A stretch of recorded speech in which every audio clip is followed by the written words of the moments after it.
Alhamdulillah, thumma alhamdulillah, alhamdulillahi alladhi hadana li hadha wa ma kunna linahtadiya lawla an hadana Allah.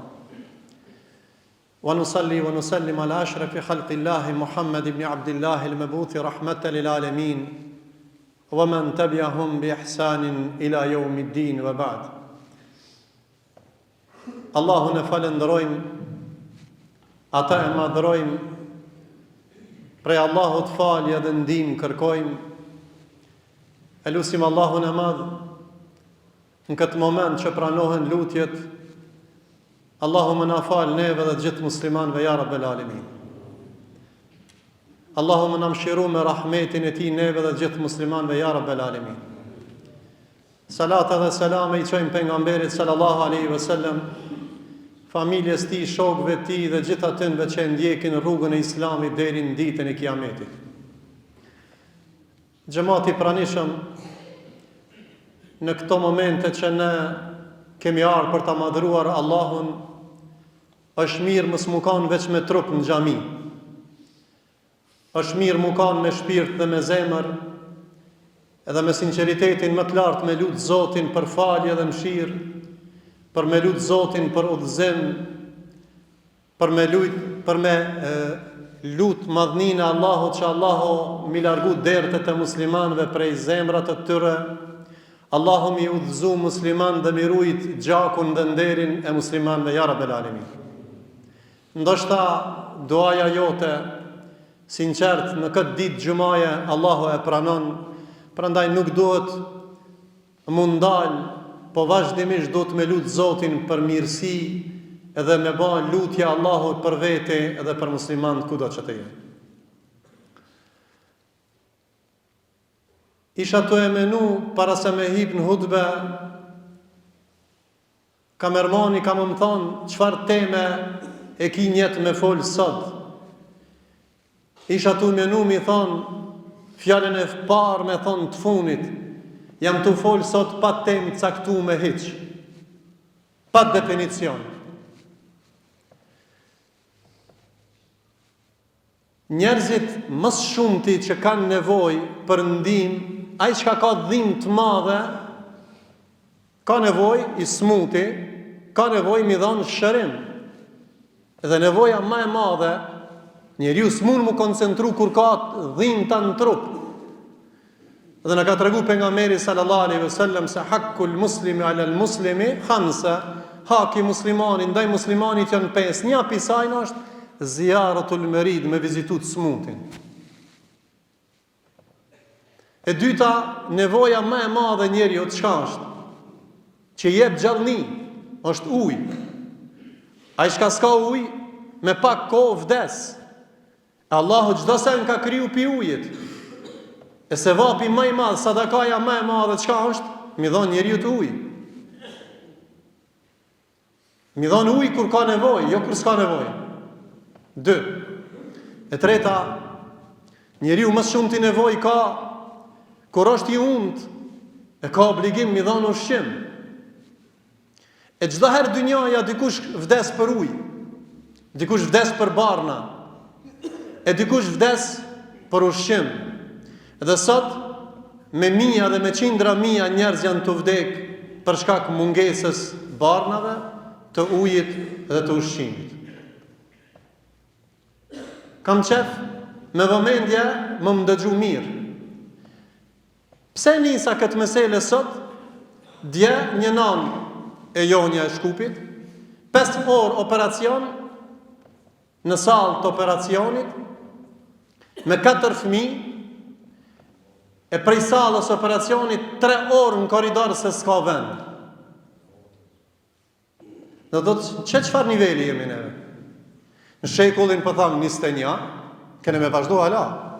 Në botën e zhvillimit midis të Evropës, në koridor, mas 5 orë operacioni, 3 orë apo 4 orë, çka në koridor. Në të duhet mu kanë kafsh edhe më shumë se kafsha, për me pa një nanë me 4 fëmijë, 5 orë operacion, 4 orë në koridor, edhe mos me pas ndjenjë, s'ka ndjenja njerëzore. Unë do të tregoj një hadith dhe do dalim pak më gjatë. Transmeton, dëgjoni me vëmendje, Ebu Hurajra prej pejgamberit sallallahu alaihi wasallam, në të cilën Allahu i madh në ditën e Kiametit po thoi ka kështu: Inna Allaha azza wa jall yaqulu yawm al-qiyamah, në ditën e Kiametit Allah i thot njerëzve: O biri i Ademit, un jam smu, por ti nuk më vizitove. Hasha, Allah ja smuhet? Ja. I thot një robi i thot Zotit: O Zot, ti je Zot i botnave, ti s'ka mundësi. Thot po, kur u smu filani dhe filani, unë isha aty, ti nuk isha aty. Ti nuk ishe në ndihmën e atij të smutit. Vazhdon hadithit e poshtë: A nuk e dije, thot, se unë isha i smut e ti nuk më vizitove? Thot, unë isha aty te robi, prandaj ti u privove nga kjo mirësi. Ja ibni Adam, o biri Ademit, unë kam kërkuar ti të më ushqesh e ti nuk më dhahet. O Zot, ti nuk ke nevojë. I thot Allahu subhanahu wa taala, thot po unë isha aty dhe ti nuk i dhahe fukaras ushqim i cili ishte duke vdek për ushqim. Dhe meselja tret: Ja ibni Adam, o biri Ademit, unë kam kërkuar të më japësh ujë, por ti nuk më dhahe. E i thot: O Zot, si t'jap ujë kur ti je Zot i botrave? Allahu thot, Allahu subhanahu wa taala thot: se kur mi pas dhënë ti ujë e ushqim e me vizitu, unë jem kanë afër, unë jem kanë aty, edhe do të shpërblej aty pa mas. Ky hadith na stimulon neve që sot në këtë kohë, kur njerëzit janë të vdek për ilaçe, smut, kur njerëzit janë të vdek për një gotë ujë, kur njerëzit janë të vdek për ushqim, unë mendoj se kanë vdek vlerat morale dhe njerëzore. Ky hadith jep shumë mesazhe se çdo herë ka me pas njerëz smut, çdo herë ka me pas njerëz që kanë nevojë për ujë, dhe çdo herë ka me pas nevojë njerëz për ushqim, a je pjesë e kontributit me dhënë, apo se ki hiç dertin e këtynve ti as pak. Prandaj gajla më e madhe njeriu në këtë botë është mos me pas gajle shumë dynjan. Jo, dynjan ne jetojmë në dynja, po me pas gajlen e fejes Allahut, më kanë shërbim të Zotit, më kanë shërbim të njerëzimit, më kanë shërbim të gjithë kategorive të njerëzve për t'i nderuar dhe për t'i ndihmuar. Prandaj gajla më e madhe e besimtarit duhet të jetë: a e ke kry obligimin karshi Allahut? A e ke kry obligimin karshi pejgamberit alayhis salam? A e ke kry obligimin karshi të smutit, karshi familjes, karshi vetit dhe ashtu me radhë? E morëm vesh se po desh ka me vizitu të smutin, mi dhanë ujë dhe bukë. Sa njerëz janë të vdek sot smut, sa njerëz janë të vdek për një gotë ujë, edhe sa njerëz sot janë të vdek për një kafshat buke. Po du sidomos rinijës, mos më jam pin trunin dhe kryet mediat dhe rrjetet sociale, kur flasin për politikanët e Ballkanit edhe rrjetet sociale, çdo herë janë në stres se kur vjen një njeri politikës e Evropës vjen dhe na shet demagogjia, na shet pralla këtu, sa ata e kanë ngajlën e të drejtave njeriut. Edhe na këtë shtrengomi, këtë shteti, këtë mileti, këtë politikan qohët se ka një njeri prej Evropës dhe na kallzon neve të drejtat e njeriut. Na tregon emancipimin e shekullit 21. Bile prindët tonë kur i çojnë fëmijët në Evropë, kujdes, respektoj ligjin. Bile një shpull me bëm jam shu atje e hap burg. Bile gruas pak shtren me këshirë shkon në burg. Këtë këto janë ligje, në thojza tam të zhvillimit perëndimor. Në vendet e zhvilluara erdhe u shpalos realisht në këto ditë, në këtë vitin e fundit, ftyra e vërtet, ajo është ftyra e çmendurisë që po ndodh në Gaza. Nëse dikush e ha burg për një shpull, edhe për një mos respektim të një kur gjo hiqit atje, atëherë sot, pe tham publikisht, sot bota ka bankrotim moral dhe shpirtor, nuk ka as shpirt, as moral, edhe nuk janë njerëz. Ata që qelin vorre dhe me mia gra dhe fëmi vërosin dhe nuk kanë ndjenjë, ata s'janë njerëz, ata janë më të këqij se kafsha.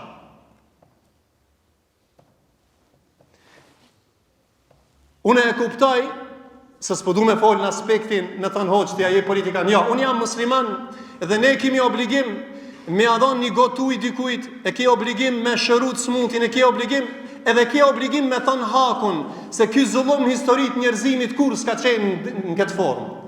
Sot është garimi për vrasje të fëmijëve, sot është garimi për vrasje të grave, sot është garimi për vrasje të varreve masive. 5 ton, 2 ton, 1 ton barut, do në thotë raketa që vinë, nuk vinë nga Tel Avivi, ato vinë nga Perëndimi, ato vinë nga Kanada, ato vinë nga ata edhe bohën se s'ndodh asgjë. Edhe na i arsyetojna se kjo është shteti i zhvillum dhe i përparum. Çfarë shteti i zhvillum dhe i përparum, i cili vret gra, fëmijë, pleq, plaka dhe ashtu me radhë. Prandaj bombat 100 tonëshe nuk janë të Izraelit, po janë të vendeve në thojza të emancipuara, unë po them shumë të shkatruara që kanë bankrot moral dhe shpirtnor. Bombat 2 tonëshe nuk diskriminojnë vetëm ushtarë dhe ato, po gjithë kategoritë e njerëzve i shkatërrojnë. Prandaj e jona është me lutë Zotin e madh. Ve emkuruna ve emkurullahu wallahu khairul makirin. Ato bëjnë kurthat e Zotit janë më të mëdha. Allahi i baft kurtha aty në zullumçarëve ya rabbel alamin. Elusim madhnin Allah në këtë ditë xhumaje që ne t'i ndihmojmë muslimanët kudo që të jenë, t'i shërojmë dhe t'i vizitojnë smutit, t'i japim në ushqim e pije, e ndihma, edhe sa të kemi mundësi me dhënë ndihmë, por nuk guxojmë t'i japim kryet me qira. Mi thon atina çka ban zullum, mi thon është i drejtë. Mi thon atina që derdh gjakun e fëmijëve dhe grave, mi thon se kjo është i mirë, por i keq i mbetet i keq, zullumçar, vras si vrasës, prej 7 gjunaheve të mëdha është vrasja bigajri hak. Fëmijët nuk kanë hak, nuk kanë, do të thotë me padrejtësi vriten, fëmia me padrejtësi, gratë, pleq dhe ashtu me radhë. Elusim Allahun e madh që Allahu ta ndryshon gjendjen tonë dhe gjendjen e ummetit Muhamedit alayhis salam në një gjendje më të mirë ya rabbel alamin. Allahu na mundsoft që zemrat e muslimanëve Allahu t'i udhëzon. Të ritët tonë shkollohen dhe të zhvillohen dhe të ngriten. Elusim Allahun e madh që Allahu t'na bën neve të devotshëm në fjalën e Zotit, ta respektojmë dhe pejgamberit alayhis salam, edhe të na dhënë zemra dhe për përfund, thot pejgamberi sallallahu alaihi wasallam, muslimanët janë si një trup, ku të lëndohet ajo pjesë e trupit e shijon dhimbtën. Prandaj nëse dikush e ka një pjesë të paralizuar, se ndin dhimbtën, pse? Është e paralizuar. E prandaj musliman nuk duhet mi pas pjesë të paralizuar, po duhet mi pas gjalla, duke gjallëruar zemrën, mendjen dhe gjithë trupin, edhe me shiu këtë dhimbë të ummetit të Muhamedit alayhis salam, të muslimanëve, vëllezërve tonë që i bëhet zullumi dhe nanave dhe evlatëve tonë. Elusim Allahun që Allahu të smurit tonë, Allahu t'i shëron. Të vdekurit tonë, Allahu t'ja pranon shahidllëkin. Ata që e mbrojnë fjalën e Allahut, Allah i ruajt i forcoft kam dhe zemrat ya rabbel alamin. Ata që e thojnë hakin, Allah i forcoft. Ata që e thojnë batilin, Allah i shkatërroft. Ata që janë logjistike zullumit, Allah i shkatërroft ya rabbel alamin. O Zot, ndriçoj zemrat e muslimanëve, mendjen e muslimanëve. O Allah, na ruaj nga kurthat e zullumçarëve. Aqulu qawli hadha wastaghfirullaha li wa lakum wa lisa'il muslimin fastaghfiruhu innahu al-ghafurur rahim.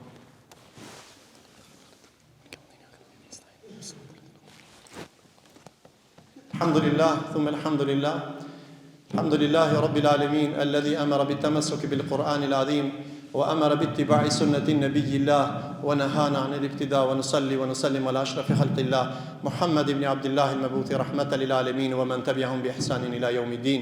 يقول الله عز وجل والله يدعو إلى دار السلام ويهدي من يشاء إلى صراط مستقيم. يقول الله عز وجل إن الله وملائكته يصلون على النبي يا أيها الذين آمنوا صلوا عليه وسلموا تسليما. اللهم صل على محمد وعلى آل محمد كما صليت على إبراهيم وعلى آل إبراهيم إنك حميد مجيد. اللهم بارك على محمد وعلى آل محمد كما باركت على إبراهيم وعلى آل إبراهيم إنك حميد مجيد. اللهم أعز الإسلام والمسلمين. اللهم انصر المسلمين في كل مكان يا أرحم الراحمين. اللهم احفظ المسلمين في كل مكان. اللهم انصر المسلمين في كل مكان وخاصة في غزة يا رب العالمين. اللهم ثبت أقدام المجاهدين الذين يجاهدون في سبيلك. اللهم ثبت قلوبنا على طاعتك يا مثبت القلوب. ثبت قلوبنا على كتابك وسنة نبيك. ربنا آتنا في الدنيا حسنة وفي الآخرة حسنة وقنا عذاب النار وادخلنا الجنة مع الأبرار. ربنا آتنا في الدنيا حسنة وفي الآخرة حسنة وقنا عذاب النار وادخلنا الجنة مع الأبرار يا عزيز يا غفار. ربنا اغفر لنا ولوالدينا وللمؤمنين يوم يقوم الحساب عباد الله إن الله يأمر بالعدل والإحسان وإيتاء ذي القربى وينهى عن الفحشاء والمنكر والبغي يعظكم لعلكم تذكرون ولذكر الله أكبر والله يعلم ما تصنعون